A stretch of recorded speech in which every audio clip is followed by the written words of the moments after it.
Hello दोस्तों, technical magnet channel में आप लोगों का स्वागत है। जैसे कि हम लोग इलेक्ट्रिशियन थ्योरी पढ़ रहे हैं, आगामी रेलवे एएलपी और ग्रुप डी और टेक्निकल संबंधित अन्य किसी भी परीक्षा के लिए अति महत्वपूर्ण सेशन चल रहा है। इलेक्ट्रिशियन में हम लोग फर्स्ट चैप्टर पढ़ रहे हैं, व्यावसायिक सुरक्षा और स्वास्थ्य। इसका प्रथम वीडियो टेक्निकल मैग्नेट चैनल पर अपलोड हो गया है। कृपया जो भाई अभी तक नहीं देखे हैं, इस चैनल पर जाकर फर्स्ट वीडियो देख लें। आज हम लोग व्यावसायिक सुरक्षा और स्वास्थ्य का सेकेंड क्लास पढ़ेंगे, जिसमें फर्स्ट में पढ़ना है। फर्स्ट टॉपिक हमारा आग है। तो चलिए हम लोग आग के बारे में जानते हैं कि आग कैसे पकड़ता है किसी भी वर्कशॉप में। ठीक है, तो देखिए, आग को पकड़ने के लिए तीन चीज़ अति आवश्यक है। फर्स्ट में है ऑक्सीजन, दूसरका में है आपका ऊष्मा और तीसरका में आपका क्या है, ईंधन है। ठीक है, अगर मान लीजिए कि हमारे पास ईंधन भी है और ऊष्मा भी है, लेकिन ऑक्सीजन नहीं है, ठीक है, पर्याप्त मात्रा में ऑक्सीजन नहीं है या ऑक्सीजन नगण्य के बराबर है, उस अवस्था में क्या होता है कि हमारा आग नहीं लगता है। अब देखिए, ऑक्सीजन भी है और ईंधन भी है, लेकिन ऊष्मा नहीं है, तो क्या आग लगेगा? इस अवस्था में भी आग नहीं लगता। ठीक है, और मान लीजिए कि आपका ऊष्मा भी है और ऑक्सीजन भी है, यानी ऊष्मा और ऑक्सीजन ये दोनों है, तो उस अवस्था में भी क्या होगा हमारा कि आग नहीं लगेगा। आग कब लगता है कहीं पर भी? जब तीनों चीज़ की मौजूदगी हो, जैसे आपका ईंधन भी हो और ऊष्मा भी हो और ऑक्सीजन भी हो। ठीक है, तीनों मिलेगा तभी हमारा क्या होगा कि आग। अब देखिए, आग को बुझाने के लिए बहुत सारे तरीका है। एक होता है जल से आग कैसे बुझता है। देखिए, जल आपका, इसका रासायनिक सूत्र है H2O। देखिए, हाइड्रोजन जो होता है, हाइड्रोजन को अलग लीजिएगा, तो हाइड्रोजन क्या करता है, खुद जलता है। ये क्या करता है कि खुद जलता है, और ये ऑक्सीजन बेचारा जो है, ये आग को यानी हाइड्रोजन को जलने में सहायता देता है। हाइड्रोजन को जलने में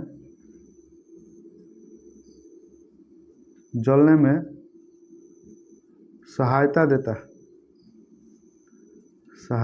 है।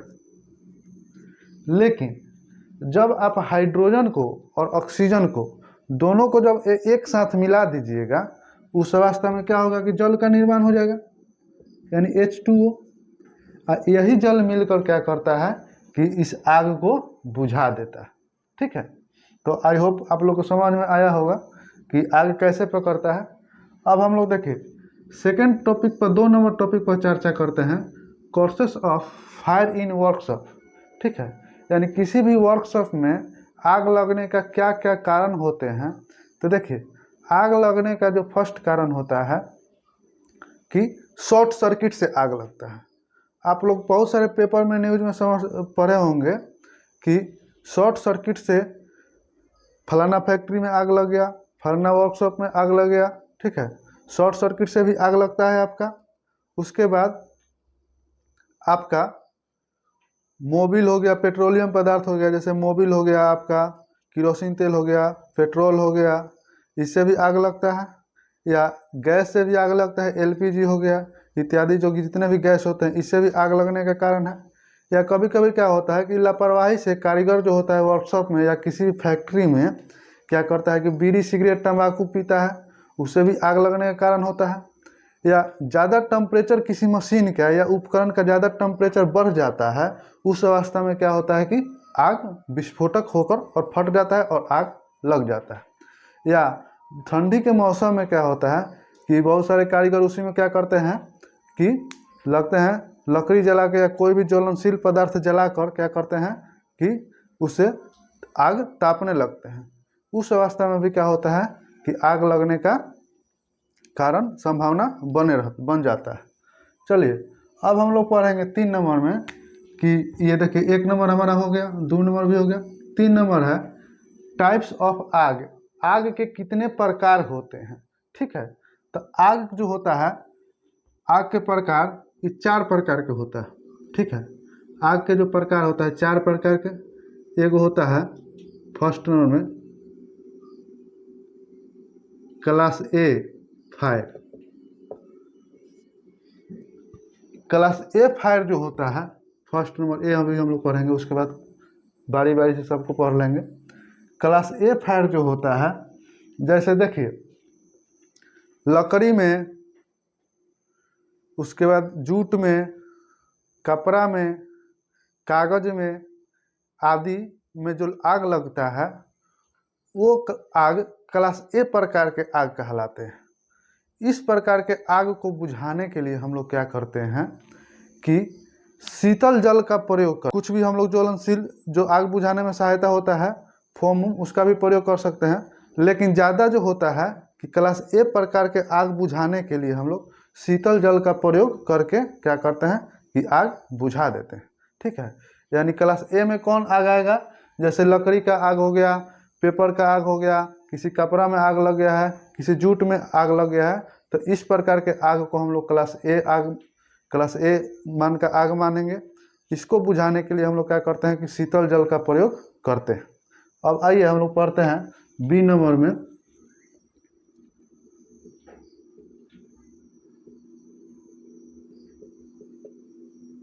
Class B fire.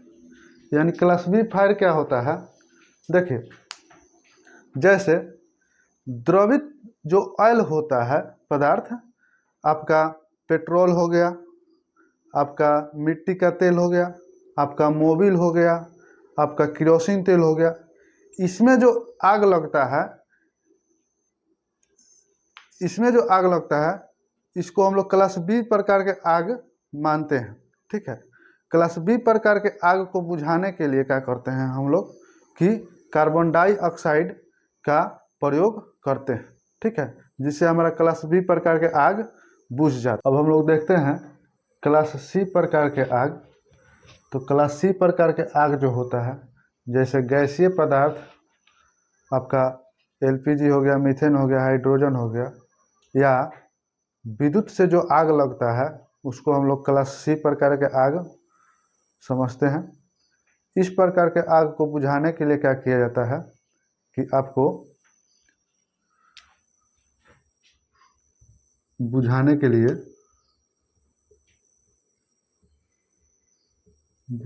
लिए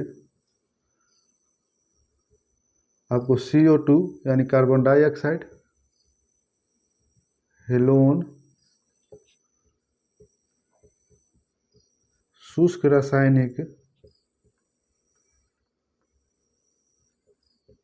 ठीक है, पदार्थ, जैसे में आपका हो गया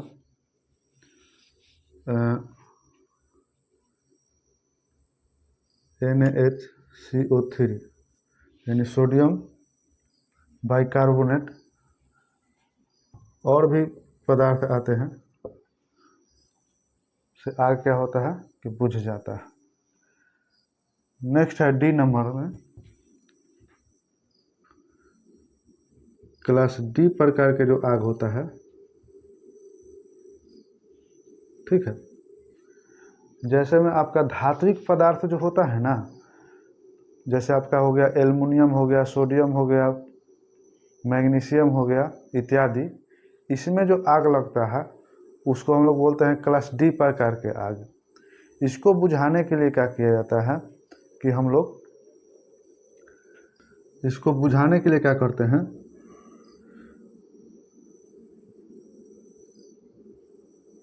बुझाने के लिए आपका CO2 का प्रयोग कर देंगे, ठीक है। CTC एगो होता है, इसका भी प्रयोग करेंगे, या आपका शुष्क चूर्ण जो होता है, शुष्क चूर्ण,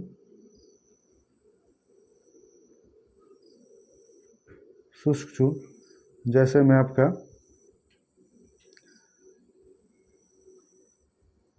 NaHCO3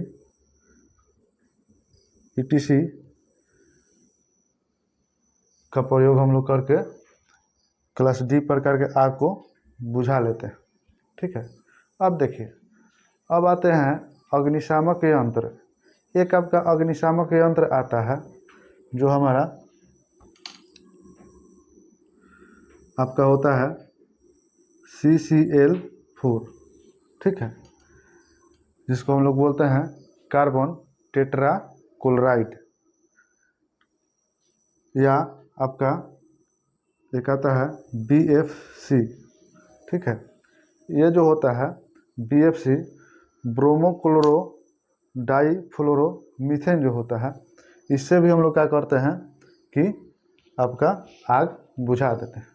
कार्बन टेट्रा जो क्लोराइड होता है, इससे हम लोग क्या करते हैं कि सभी प्रकार के आग को क्या करते हैं कि बुझा देते हैं। या क्लास A प्रकार के आग हो, या क्लास B प्रकार के आग हो, या क्लास C प्रकार के आग हो, या क्लास D प्रकार के आग हो, ठीक है।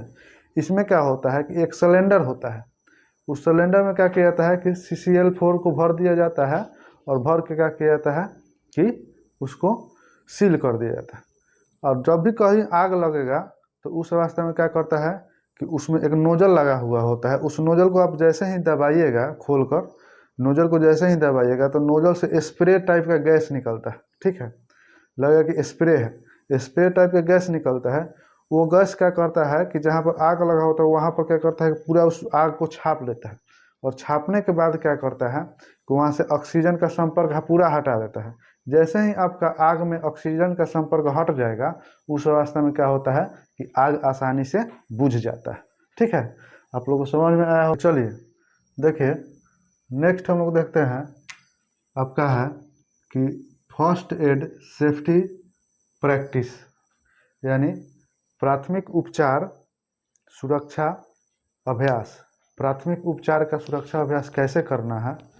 देखिए, होता क्या है कि मान लीजिए कि वर्कशॉप में कोई भी कारीगर काम कर रहा है, या किसी भी फैक्ट्री में, या कोई भी आपका काम कर रहा है कारीगर, उस अवस्था में होता क्या है कि कभी कभी टूल्स खराब होने से, या कोई मशीन का नट बोल्ट ढीला हो गया है, या असावधानी बरतने से क्या होता है कि कारीगर को असुरक्षा महसूस होता है, जिसके कारण उसके साथ दुर्घटना घट जाता है, यानी एक्सीडेंट हो जाता है। उस अवस्था में क्या किया जाता है, वहाँ पर तो आपको अवेलेबल कोई भी फैक्ट्री है, या कोई भी वर्कशॉप है, या ITI का वर्कशॉप है, या किसी चीज़ का भी वर्कशॉप हो, वहाँ पर क्या होता है कि आपको तत्काल डॉक्टर नहीं मिलता है। तो उस अवस्था में क्या किया जाता है कि हम लोग को प्राथमिक उपचार करने के लिए अभ्यास होना चाहिए, ठीक है। तो प्राथमिक उपचार में क्या किया जाता है कि जैसे कोई भी कारीगर है, उसको क्या होता है कि हाथ कट जाता है, या घुटना में चोट लग जाता है, या अंगूठा में चोट लग जाता है, तो उस अवस्था में दुर्घटना हो जाता है। और उस दुर्घटना को क्या किया जाता है कि डॉक्टर के आने से पहले, या डॉक्टर के पास जाने से पहले जो उपचार किया जाता है ना, उसी को हम लोग क्या बोलते हैं, प्राथमिक उपचार बोलते हैं, ठीक है, फर्स्ट एड। तो फर्स्ट एड में क्या किया जाता है कि कुछ फर्स्ट एड एक बॉक्स आता है, ठीक है। क्या आता है, फर्स्ट एड जो होता है एक बॉक्स आता है। आप लोग देखिएगा कि जितना भी फैक्ट्री होता है, या जितना भी वर्कशॉप होता है, उसमें क्या किया जाता है कि फर्स्ट एड एक बॉक्स रखा जाता है। उस पर क्या किया जाता है, आप लोग को हम बताए थे कि इन्फॉर्मेशन का जो सिंबल होता है, ऐसे डॉक्टर लोग यूज करते हैं अपने अपने क्लिनिक में, तो वहाँ पर प्लस का साइन रहता है, ठीक है। तो फर्स्ट एड बॉक्स जो होता है, इस फर्स्ट एड बॉक्स होता है, उसमें क्या किया जाता है कि कुछ प्राथमिक उपचार के लिए सामग्री रखे जाते हैं। जैसे में आपका डिटॉल हो गया, ठीक है,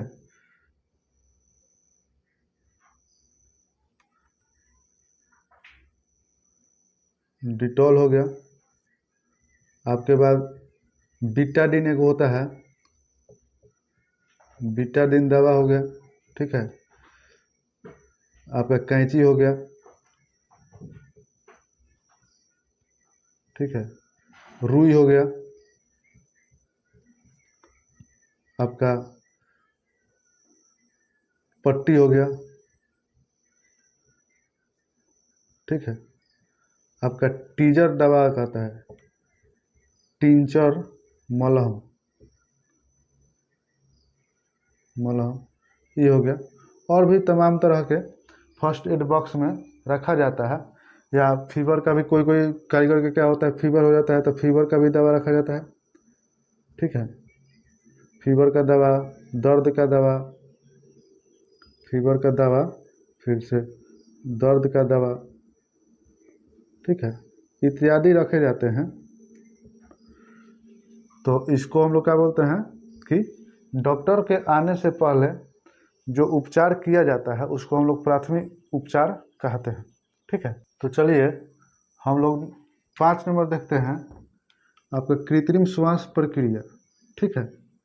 कृत्रिम श्वास प्रक्रिया होता क्या है, पहले इसके बारे में थोड़ा सा डिस्कशन कर लेते हैं हम लोग।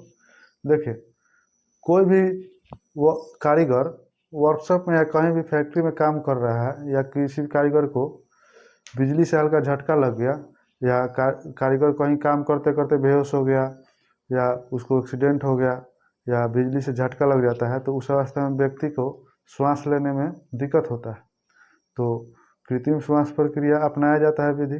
इसमें क्या किया जाता है कि सर्वप्रथम व्यक्ति को स्वच्छ हवा का आदान प्रदान जहाँ हो रहा है वहाँ पर हम लोग ले जाते हैं, और ले जाकर क्या करते हैं कि उसको इंसुलेटेड जो चटाई हो गया, या चौकी हो गया, या पलंग हो गया, वहाँ पर उसको लेटा देते हैं, और लेटा कर क्या करते हैं कि उसको प्राथमिक उपचार प्रक्रिया करते हैं, ठीक है। यानी कृत्रिम श्वास प्रक्रिया। कृत्रिम श्वास प्रक्रिया में होता यह कृत्रिम श्वास प्रक्रिया जो होता है यह 3 प्रकार के होता है, ठीक है। एक होता है आपका सैफर सिल्वेस्टर विधि, यानी सिल्वेस्टर मेथड, इसको हिंदी में सिल्वेस्टर बोला जाता है। और 2 नंबर में होता है सैफर मेथड, ठीक है, इसको भी हिंदी में सैफर मेथड बोला जाता है। और आपका 3 नंबर में होता है माउथ टू माउथ मेथड। अब इसमें हम लोग पढ़ेंगे, तीनों का प्रकार पढ़ेंगे कि तीनों को यूज अलग अलग क्यों किया जाता है, क्यों नहीं एक ही यूज कर लेते हैं।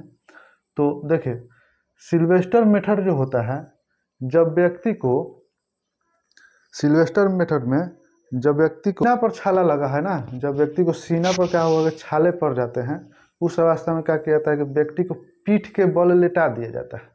और जब व्यक्ति पीठ के बल लेट जाता है, उस अवस्था में क्या किया जाता है कि स्वयं जो दूसरा जो व्यक्ति है जो उसको यह प्रक्रिया सिल्वेस्टर प्रक्रिया आप करेगा, वो क्या करता है कि व्यक्ति को पीठ के बल ऐसे लेटा देता है, और लेटा के क्या कहता है कि यहाँ पर गर्दन सिर के पीछे एक तकिया लगा देता है, और सीढ़ी के पीछे व्यक्ति क्या होता है कि पीछे बैठ जाता है, ठीक है। जैसे आपको फिगर में दिखाई दे रहा है, सिर के पीछे क्या करेगा, व्यक्ति बैठ जाएगा, और बैठकर क्या करेगा कि उसको सीना पर ऐसे कस के दाबेगा। तो उस अवस्था में क्या होता है कि अंदर का जो हवा श्वास रहता है, हवा वो बाहर निकल जाता है, और दाब के जैसे ही छोड़ेगा, उस अवस्था में क्या होता है कि बाहर का स्वच्छ हवा उस व्यक्ति के अंदर फेफड़ा में जाता है, जिससे क्या होता है कि उसको सांस लेने में धीरे धीरे सहायता मिलता है। यह प्रक्रिया जो क्या किया जाता है कि 1 मिनट में 12 से आपको 10 से 12 बार आपको क्या करना है, यह प्रक्रिया करना है। यानी उसको कस के सीना पर ऐसे दाबना है, फिर छोड़ना है, फिर दाबना है, फिर छोड़ना है। दाबिएगा तो क्या होता है कि अंदर से अशुद्ध हवा क्या होता है कि उसके शरीर से बाहर निकलेगा, और छोड़िएगा उसको ऐसे दाब को छोड़िएगा, उस अवस्था में क्या होता है कि बाहर का स्वच्छ हवा उस व्यक्ति को फेफड़ा तक पहुंचता है, जिससे व्यक्ति को क्या होता है कि सांस लेने में सहायता होता है। ऐसे क्या होता है कि धीरे धीरे आपको 1 मिनट में 10 से 12 बार करना है, और करके क्या कहता है जिससे व्यक्ति को सांस लेने में क्या होता है कि सहायता प्रदान होता है, ठीक है। जैसे कि आप लोगों को फिगर में दिखाई दे रहा है। अब देखिए, 2 नंबर में सैफर मेथड का प्रयोग करते हैं। सैफर मेथड का प्रयोग हम पीड़ित को पीछे जो होता है, पीठ में छाले पड़ गए, ठीक है, मान लीजिए कि पीड़ित है, उसको पीछे पीठ में छाले जब पड़ जाते हैं, उस अवस्था में क्या किया जाता है कि हम सैफर विधि का प्रयोग करते हैं। जैसे कि आप लोगों को फिगर में दिखाई दे रहा है सैफर विधि। तो सैफर विधि में क्या होता है कि जब व्यक्ति को पीठ में छाले पड़ जाते हैं, उस अवस्था में व्यक्ति को क्या करते हैं कि ऐसे हम लोग पेट के बले लेटा देते हैं, पेट के बले। यानी फिर क्या करेंगे, इंसुलेटेड आपका चटाई होगा, वहाँ पर व्यक्ति को ले जाएंगे, और स्वच्छ जहाँ हवा का आदान प्रदान होता है वहाँ पर क्या करते हैं कि व्यक्ति को हम लोग पेट के बल लेटा देते हैं, और पेट के बल लेटा कर क्या करते हैं कि व्यक्ति के डाँड़ जो होता है वहाँ पर डाँड़ के सामने हम लोग बैठ जाते हैं। जैसे कि आप लोगों को फिगर में दिखाई दे रहा है, डाँड़ के सामने बैठ जाते हैं, और बैठ कर क्या करते हैं कि उसको पीठ से थोड़ा सा ऊपर क्या करते हैं, उसको फिर वही प्रक्रिया करेंगे, 10 से 12 बार उसको 1 मिनट में क्या करेंगे कि दबाएंगे। जिससे क्या होगा कि जब व्यक्ति को दबाएंगे ना उसको पीछे से, तो अंदर का जो श्वास जो होता है अशुद्ध श्वास हवा बाहर निकलता है, और जैसे ही दबाना छोड़ देते हैं तो बाहर से क्या होता है कि स्वच्छ हवा उसके शरीर में प्रवेश, फेफड़ा में प्रवेश करता है, जिससे व्यक्ति को, पीड़ित को सांस लेने में सहायता मिलता है। यह प्रक्रिया क्या करेंगे हम लोग कि 10 से 12 बार प्रति मिनट दोहराते हैं। जैसे कि आप लोगों को फिगर में दिखाई दे रहा है सैफर विधि के बारे में। देखिए ये जो व्यक्ति है सैफर विधि के बारे में क्या कर रहा है, उपचार कर रहा है, श्वास का प्रक्रिया अपना रहा है। जैसे अब देखिए, अब हम लोग 1 नंबर पढ़ लिए, 2 नंबर पढ़ लिए, और 3 नंबर के बारे में mouth to mouth method. Mouth to mouth method जो होता है ये दोनों मेथड से, ये जो दोनों मेथड से बहुत मतलब उपयोगी होता है। अब क्या किया था कि पहले ये सब सिल्वेस्टर मेथड, सैफर मेथड प्रयोग किया जाता था, लेकिन अब ज़्यादा ही सबसे आसान जो होता है, आसान आपका माउथ टू माउथ मेथड होता है। इसमें क्या किया जाता है कि माउथ टू माउथ मेथड में क्या किया था कि आपको पीठ में छाला पड़ा है या पीछे छाला पड़ा है या कहीं भी छाला पड़ा है, बशर्ते व्यक्ति के सांस लेने में कठिनाई हो रहा है, तो उस अवस्था में आप माउथ टू माउथ विधि का प्रयोग कर सकते हैं। उसमें क्या किया जाता है कि व्यक्ति को एक सूखी तकिया पर क्या बोलते हैं, चटाई पर बिछा दीजिए, लेटा दीजिए, और लेटाने के बाद क्या कीजिए उसको कि सिर पर एक तकिया लगा दीजिए, और लगाने के बाद क्या कीजिए कि देखिए उसको क्या किया जाता है कि मुंह को पहले अच्छी तरह साफ कर लिया जाता है, कहीं पान गुटखा तो नहीं ना चबा रहा है या नहीं ना खा रहा है। उसके बाद क्या किया जाता है कि उसको मुंह साफ करके, और उसको क्या किया जाता है कि मुंह में एक वाल्व आता है, ठीक है, वाल्व लगा दिया जाता है, और लगा कर क्या कहते हैं मुंह में कस के फूंका जाता है, ठीक है। जैसे ही फूकिएगा उस अवस्था में व्यक्ति का क्या होता है कि अंदर जो अशुद्ध हवा होता है फेफड़ा में, वो फूकने से क्या होता है फूल जाता है। अब मुंह फूकने के बाद क्या कीजिए कि अपना मुंह वहाँ से हटा लीजिए। जैसे ही अपना मुंह वहाँ से हटाइएगा उस अवस्था में उसके अंदर से पूरा अशुद्ध हवा बाहर क्या करेगा कि निकलेगा, और जब बाहर निकल जाएगा उस अवस्था में फिर क्या होता है कि अशुद्ध हवा उसके अंदर में फेफड़ा में जाता है, फिर फूकिएगा, फिर बाहर आएगा, फिर आप वातावरण से उसको फेफड़ा में चला जाएगा। तो ये प्रक्रिया जो होता है 1 मिनट में आपको 20 से 25 बार अपनाया जाता है, जिससे क्या होता है कि व्यक्ति के श्वास में सहायता मिलता है और पीड़ित जो होता है वो धीरे धीरे ठीक हो जाता है। माउथ टू माउथ जो मेथड होता है इसको हम एक और नाम से जानते हैं, जिसको बोला जाता है, इसको माउथ टू माउथ से लेबर मेथड के नाम से भी हम लोग जानते हैं। तो कहीं पर आप लोग को माउथ टू माउथ विधि ना देके लेबर मेथड देगा तो इसे आप लोग घबराइएगा ना। और सबसे ज़्यादा देखिए यही क्वेश्चन पूछता है कि सबसे आसान जो तरीका है श्वास प्रक्रिया कौन सा अपनाई जाती है, तो माउथ टू माउथ मेथड का उपयोग किया जाता है, ठीक है। 6 नंबर हमारा टॉपिक है जिसका नाम है पर्सनल प्रोटेक्टिव इक्विपमेंट, ठीक है, जिसको हम लोग बोलते हैं शॉर्ट में PPES, ठीक है। हिंदी में इसको बोलते हैं हम लोग व्यक्तिगत रक्षक उपकरण। देखिए व्यक्तिगत रक्षक उपकरण होता क्या है, जैसे कोई भी कारीगर है, इलेक्ट्रिशियन हो गया या फिटर हो गया या लाइनमैन हो गया, कोई किसी भी प्रकार के कारीगर ले लीजिए जो आपको कहीं भी काम कर रहा है, तो काम करने से पहले क्या किया जाता है कुछ व्यक्तिगत सुरक्षा होता है, यानी अपना शरीर के बॉडी जो होता है, बॉडी को सुरक्षा करने के लिए शरीर के पार्ट्स जो होता है अलग अलग पार्ट, जैसे आपका नाक हो गया, कान हो गया, फेस हो गया, हेड हो गया, पैर हो गया, हाथ हो गया या पूरा शरीर हो गया, इस सब चीज़ को सुरक्षा करने के लिए क्या किया जाता है व्यक्तिगत PPES किट आता है, ठीक है। PPES किट में जो होता है कि शरीर के अलग अलग पार्ट्स को सुरक्षित रखने के लिए क्या किया जाता है कि हम लोग प्रयोग करते हैं कि कहीं भी वर्कशॉप में हम काम कर रहे हैं तो हमको शरीर में किसी प्रकार के दुर्घटना न घट जाए या किसी प्रकार की हानि न हो जाए, ठीक है। तो आइए इसके बारे में हम लोग पढ़ते हैं कि व्यक्तिगत रक्षक उपकरण क्या होता है। जैसे कि आपका कि सिर की सुरक्षा, तो मान लीजिए कि हम लोग फैक्ट्री में काम कर रहे हैं तो सिर की सुरक्षा के लिए क्या अपनाया जाता है, सिर के सुरक्षा के लिए हम लोग अपनाएंगे हेलमेट अपनाएंगे, ठीक है, या हम लोग अपना हेयर नेट, ठीक है, एगो हेयर नेट आता है वो हेलमेटे के जैसा आपको रहेगा ETC, ठीक है। अब देखिए श्वसन की सुरक्षा जो होता है श्वसन की सुरक्षा आप लोग को अपनाना है। तो मान लीजिए कहीं ऊंचा जगह पर हम लोग काम करने गए हैं, वहाँ पर सांस लेने में कठिनाई हो रही है, तो वहाँ पर हम लोग श्वसन की सुरक्षा अपनाएंगे। तो श्वसन की सुरक्षा में क्या अपनाएंगे?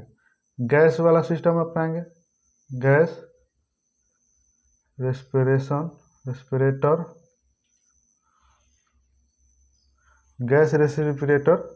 सिस्टम। ठीक है, गैस रेस्पिरेटर सिस्टम में कुछ नहीं होता है। आपको क्या होता है कि एक गैस का सिलेंडर होता है, देखिएगा पर्वतारोही जो होता है या ऊंचाई स्थान पर जाते हैं तो क्या करता है, पीठ पर लटका लेगा गैस रेस्पिरेशन सिस्टम और नाक में ऑक्सीजन लगा लेगा और लगा कर अपना चल देता है टूर पर। ठीक है, अब देखिए आँख की सुरक्षा। तो आँख की सुरक्षा तो आप लोग जानबे करते हैं कि आँख के कैसे सुरक्षा करना है। तो आँख की सुरक्षा में क्या करना है, हम लोग को चश्मा पहनना है। क्या करना है? चश्मा पहनना है। या फेस स्किन जो एक आता है, फेस स्किन प्रोटेक्शन। ठीक है, फेस स्किन प्रोटेक्शन आता है, इससे भी हम लोग क्या करते हैं, आँख का सुरक्षा अपना लेते हैं। ठीक है, जैसे वेल्डर देखिए जब वेल्डिंग करता है तो आँख की सुरक्षा के लिए क्या करता है, चश्मा पहन लेता है या होता चूँकि रखता है और आगे लगा लेता है ऐसे, तब वेल्डिंग करते रहता है। ठीक है, अब देखिए चेहरे की सुरक्षा। तो चेहरे की सुरक्षा फेस शील्ड जो अभी आपको बताए हैं, फेस